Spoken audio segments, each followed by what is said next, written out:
बच्चों, आज JS academy के हिंदी क्लासेज में आपको श्री कमल नयन मिश्रा सर सवैये कवित्व जो पाठ 3 है इसके 3 दोहे पढ़ाएंगे। ध्यान से सुनेंगे। कोई समस्या आपको होगी तो कमेंट बॉक्स में लिखेंगे, उसका जवाब आपको पुनः मिल जाएगा। जो भी प्रश्न होंगे बहुत ही सरल ढंग से बताया जाएगा, आप ध्यान से सुनेंगे। ये जेएस एकेडमी का हिंदी क्लासेज है। अगर आपने इस चैनल को अब तक सब्सक्राइब नहीं किया है तो सब्सक्राइब कर लें। और चलिए हम सब कुछ छोड़ के सीधे पाठ पर आते हैं। तो मिश्रा सर से पढ़िए। ये क्लास 10th का पद्य का पाठ 3 है, रस खान द्वारा लिखा हुआ सवैया। इसमें जो पहला सवैया है उसको आप ध्यान दें। अगर आपके पास पाठ्य पुस्तक है तो उन लाइनों पर ध्यान देंगे, आपके समझ में ज़्यादा अच्छी तरह से आएगा। इसमें रसखान जी कह रहे कि मानुष हों तो वही रसखानी, बसो ब्रज गोकुल गांव के ग्वारन, जो पशु हों तो कहाँ बसु मेरो, चरो नित्यानंद के धेनु मंझारन। इसमें रसखान ईश्वर से निवेदन करते हैं, प्रार्थना करते हैं कि हे ईश्वर, हे मालिक, अगर तुम मुझे मनुष्य बनाना तो वहीं का मनुष्य बनाना जिन गलियों में भगवान श्री कृष्ण भ्रमण करते थे, घूमा करते थे अपने ग्वाल बाल मित्रों के साथ। मानुष हो तो वहीं रसखान कभी कहते हैं कि मानुष हो, अगर मैं मनुष्य बनूं तो वहीं का बनूं, अर्थात ब्रज और गोकुल के गांव का बनूं, वहीं निवास करूं, जिससे कि मुझे श्री कृष्ण की याद आती रहे उन ग्वाल बालों के बीच रह करके। और जो पशु हो तो कहाँ बसु मेरो। हे ईश्वर, अगर तुम मुझे पशु बनाना तो इसमें मेरा क्या बस। अगर मुझे पशु बनाते हो तो भी एक कृपा करना कि चरो नित्यानंद की धेनु मंझारन, मैं नंद की गायों के बीच चरती रहूं, अर्थात गोकुल और ब्रज के गांव का ही पशु बनाना, जिससे कि मैं नंद की गायों के बीच चरता रहूं, उनके बीच रहने का मुझे सुख प्राप्त होता रहे। तीसरी इच्छा क्या है? पाहन हो तो वही गिरि को, जो धरो कर छत्र पुरंदर कारण। अगर मुझे पत्थर बनाना, पाहन हो, अगर मैं पत्थर हो जाऊं या आपकी कृपा हो और मैं पत्थर बन जाऊं तो वही गिरि को, उसी पहाड़ का बनूं, जो धरो कर छत्र पुरंदर कारण, जिसको श्री कृष्ण ने पुरंदर इंद्र के कारण अपने हाथ में छाते के समान धारण कर लिया था। और जो खग हूँ तो बसेरो करूँ, अगर मुझे खग अर्थात पक्षी बनाना तो मिली कालिंदी कूल कदम्ब की डारन, कालिंदी नदी के किनारे कदम्ब के डालों का बनाना, जिससे मैं वहाँ के पक्षियों के बीच में मिल करके निवास कर सकूं। ठीक है, अब आ जाइए दूसरे सवैये पर।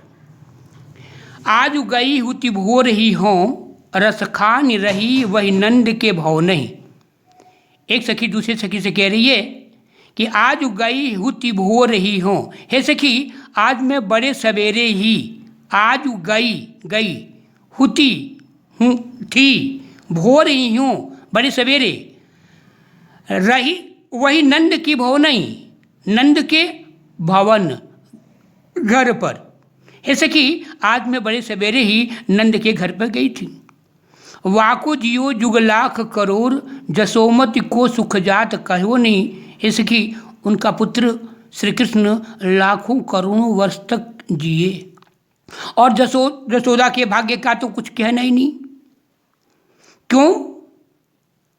क्योंकि तेल लगाई के अंजन, भौहें बनाई डिठो नहीं, डारी हमेल निहारत बारत जो पुचकारत छो नहीं। क्योंकि माता क्या कर रही थी?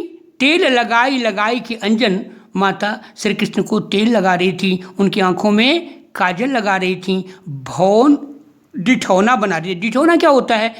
माताएं जब बच्चों को तेल लगा लेती हैं तो काजल लगाने के बाद से उनकी आँखों के ऊपर एक काला सा टीका लगा देती हैं कि हमारे बच्चे को नज़र न लगे।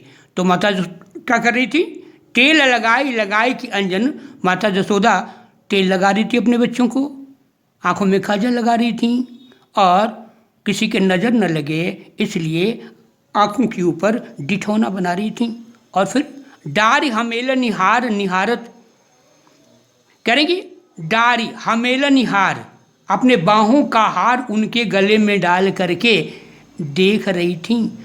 और पुचकारत छो नहीं, जिस प्रकार से गाय अपने बच्चे को चूमती है चाटती है उसी प्रकार से अपने बालक श्री कृष्ण को पुचकार रही थी, चूम रही थी, अपने को उस सुंदरता पर न्यौछावर कर रही थी।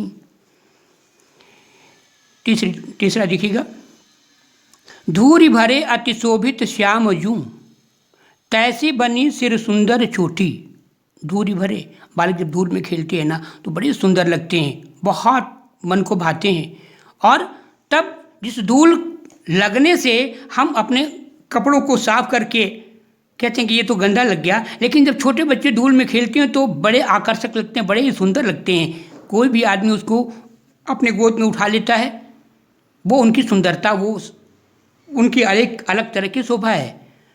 तो उसमें कभी कह रहा है कि धूरी भरे अति शोभित श्याम जूं, श्याम जूं श्री कृष्ण, धूल भरे अति शोभित, धूल से भरे हुए अत्यंत ही सुंदर लग रहे थे भगवान श्री कृष्ण।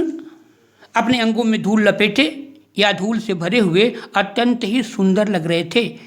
और धूल से भरा हुआ जैसा सुंदर शरीर था, तैसे बनी सिर सुंदर चोटी, वैसे ही सुंदर उनके सिर पर चोटी भी बनी हुई थी। खेलत खात फिरे अंगना, और इसी सुंदर स्वरूप में भगवान श्री कृष्ण माखन खाते हुए, खेलते हुए फिरे अंगना, आंगन में घूम रहे थे। पग पैजनी बाजती पीरी कछोटी, अपने और उनके पैरों में पैजनी पायल बज रही थी और वो पीली कच्छी पहने हुए थे। कह रहे कि फिर से सुन लीजिए, दूरी भरे अति सेवित शोभित श्याम जू, तैसी बनी सिर सुंदर छोटी, खेलत खात फिरे अंगना, पग पैजन बाजत पीरी कछोटी। भगवान श्री कृष्ण धूल से भरे अंगों वाले बड़े ही सुंदर लग रहे थे, और जैसे सुंदर उनका शरीर था वैसे ही सुंदर उनके सिर पर चोटी बंधी हुई थी। भगवान श्री कृष्ण मक्खन खाते हुए आंगन में घूम रहे थे, उनके पाँव में पायल बंधे थे तथा वे पीली रंग की कच्छी पहने हुए अत्यंत ही शोभायमान लग रहे थे। वा छवि को रसखान बिलोकत वारत काम कला निधि कोटि, काग के भाग बड़े सजनी हरि हाथ उस ले गए माखन रोटी। वाह छवि को, छवि में सुंदरता होती है, रसखान कभी कहते हैं उस सुंदरता को देख करके, विलोकत मन देख करके। रसखान कभी कहते हैं कि भगवान श्री कृष्ण के इस सुंदर स्वरूप को देख करके करोड़ों कामदेव की सुंदरता को भी न्यौछावर किया जा सकता है।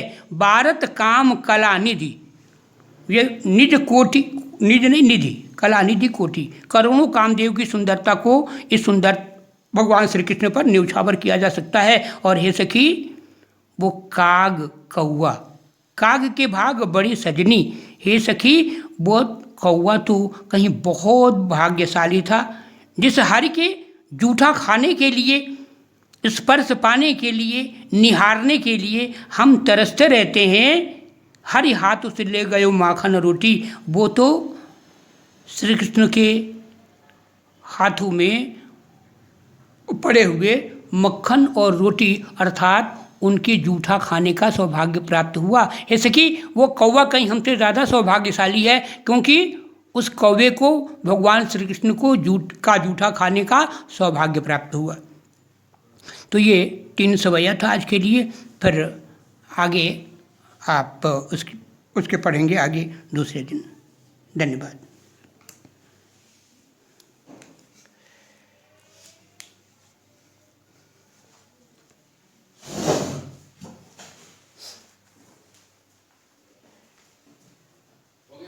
हाँ, दूसरी बार अभ्यास होता है तो वाणी खुलती है सर। बंद नहीं किए? नहीं, हमने बंद किया। सब आ जाएगा ना।